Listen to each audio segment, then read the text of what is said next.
उम्मानूर मरपल्ली रस्त्याची दयनीय अवस्था, डांबरीकरणासाठी ग्रामस्थांचे जिल्हाधिकाऱ्यांना निवेदन. अहेरी तालुक्यातील उम्मानूर ते मरपल्ली गावांदरम्यानचा रस्ता अत्यंत खराब अवस्थेत असल्याने स्थानिक ग्रामस्थांनी जिल्हाधिकाऱ्यांना निवेदन देत तातडीने डांबरीकरण करण्याची मागणी केली आहे. गेल्या अनेक वर्षांपासून या रस्त्याकडे दुर्लक्ष झाल्यामुळे नागरिकांना मोठ्या प्रमाणात त्रास सहन करावा लागत आहे. सदर रस्त्यावर ठिकठिकाणी मोठे खड्डे पडले असून वाहतुकीसाठी हा मार्ग अत्यंत धोकादायक बनला आहे.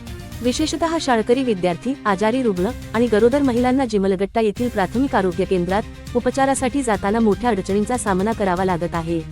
आपत्कालीन परिस्थितीत वेळेत वैद्यकीय सुविधा मिळण्यातही अडथळे निर्माण होत असल्याने ग्रामस्थांमध्ये तीव्र नाराजी आहे.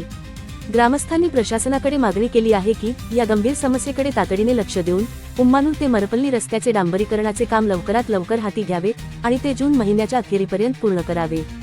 या निवेदनावेळी शंकर कोंडागुले, अजय कुमरे, श्यामकुमार कोंडागुले, चंदू दुर्गे, विघ्नेश झाडे, नारायण कोंडागुले, विठ्ठल कोंडागुले, लोकेश दासर आणि शरद कोंडागुले उपस्थित होते. नागरिकांच्या दैनंदिन जीवनाशी संबंधित असलेल्या या रस्त्याच्या दुरुस्तीबाबत प्रशासन काय निर्णय घेते याकडे सर्वांचे लक्ष लागले आहे. अहेरीवरून दीपकची रिपोर्ट.